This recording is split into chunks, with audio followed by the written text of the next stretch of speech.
ಎಲ್ಲರಿಗೂ ನಮಸ್ಕಾರಗಳು. ಮಾಜಿ ಸಚಿವ KH ಪಾಟೀಲರ ಜನ್ಮ ಶತಮಾನೋತ್ಸವ ಮತ್ತು ಗದಗ ಕೋಆಪರೇಟಿವ್ ಕಾಟನ್ ಸೇಲ್ಸ್ ಸೊಸೈಟಿಯ ನೂತನ ಕಟ್ಟಡದ ಉದ್ಘಾಟನಾ ಸಮಾರಂಭದಲ್ಲಿ ನಾನು ಭಾಗವಹಿಸಬೇಕಾಗಿತ್ತು. ಆದರೆ ವೈದ್ಯಕೀಯ ಕಾರಣಗಳಿಂದಾಗಿ ಈ ಕಾರ್ಯಕ್ರಮದಲ್ಲಿ ಭಾಗವಹಿಸಲು ಸಾಧ್ಯವಾಗಲಿಲ್ಲ. ಮಾಜಿ ಸಚಿವ ದಿವಂಗತ KH ಪಾಟೀಲರು ಕನ್ನಡ ನಾಡಿನ ಹೆಮ್ಮೆಯ ಜನಮೆಚ್ಚಿನ ನಾಯಕ.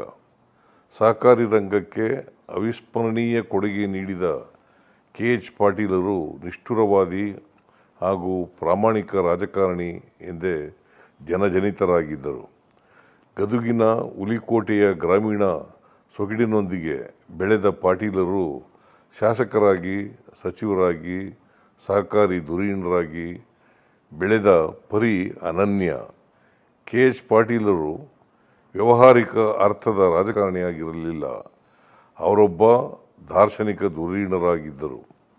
ರಾಜಕಾರಣಿಗಳು ಮುಂದಿನ ಚುನಾವಣೆಯ ಬಗ್ಗೆ ಯೋಚಿಸಿದರೆ ದಾರ್ಶನಿಕ ಮುಂದಿನ ಜನಾಂಗದ ಬಗ್ಗೆ ಯೋಚಿಸುತ್ತಾರೆ. KH ಪಾಟೀಲರು ಭವಿಷ್ಯವನ್ನು ಉತ್ತಮಗೊಳಿಸುವ, ರೈತರ ಹಿತ ಕಾಪಾಡುವ, ಶೋಷಣೆ ಮುಕ್ತ ಸಮಾಜ ನಿರ್ಮಾಣ ಮಾಡುವ ಆಶಯವನ್ನು ಸದಾ ಹೊಂದಿದ್ದರು. ತಮ್ಮ ಆದರ್ಶಗಳಿಂದಾಗಿ ಇವರು ಇತರರಿಗೆ ಅನುಕರಣೀಯರಾಗಿದ್ದರು.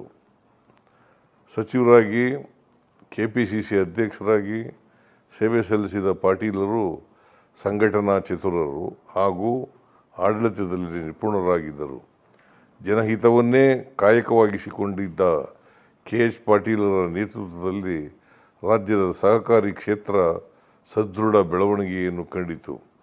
ದೇಶದ ಆರ್ಥಿಕ ಹಾಗೂ ಸಾಮಾಜಿಕ ಬೆಳವಣಿಗೆಗೆ ಸಹಕಾರ ಕ್ಷೇತ್ರದ ಕೊಡುಗೆ ಅಪಾರವಾಗಿದ್ದು, ಈ ಕ್ಷೇತ್ರಕ್ಕೆ ಗದುಗಿನ ಗ್ರಾಮವೊಂದರಲ್ಲೇ ಮುನ್ನುಡಿ ಬರೆಯಲಾಗಿದ್ದು ವಿಶೇಷ. ಗದುಗಿನ ಜಿಲ್ಲೆಯಿಂದ ಕೃಷಿ, ಹೈನುಗಾರಿಕೆ, ಸ್ವಸಹಾಯ ಸಂಘಗಳಿಂದ ಸಹಕಾರಿ ಚಳವಳಿಯನ್ನು ರಾಜ್ಯದೆಲ್ಲೆಡೆ ವಿಸ್ತರಿಸಿದ ಪಾಟೀಲರು ಶ್ರಮಿಕರ ಆರ್ಥಿಕ ಸ್ಥಿತಿಯ ಸುಧಾರಣೆಯಲ್ಲಿ ಪ್ರಮುಖ ಪಾತ್ರ ವಹಿಸಿದರು. ರೈತರ ಬಗ್ಗೆ ಅಪಾರ ಕಾಳಜಿ ಹೊಂದಿದ್ದ ಪಾಟೀಲರು the Gadag cooperative cotton sales ಸೊಸೈಟಿಯನ್ನು ನೈಜವಾದ ಅರ್ಥದಲ್ಲಿ ರೈತಪರ ಸಂಸ್ಥೆಯನ್ನಾಗಿ ಮಾಡಿದರು. APMC ಮಾರುಕಟ್ಟೆಯಲ್ಲಿ ರೈತರಿಗಾಗುತ್ತಿದ್ದ ಶೋಷಣೆ ತಡೆಯಲು ಹಲವು ಅನುಕರಣೀಯ ಕ್ರಮಗಳನ್ನು ಕೈಗೊಂಡರು. ಅಂತೆಯೇ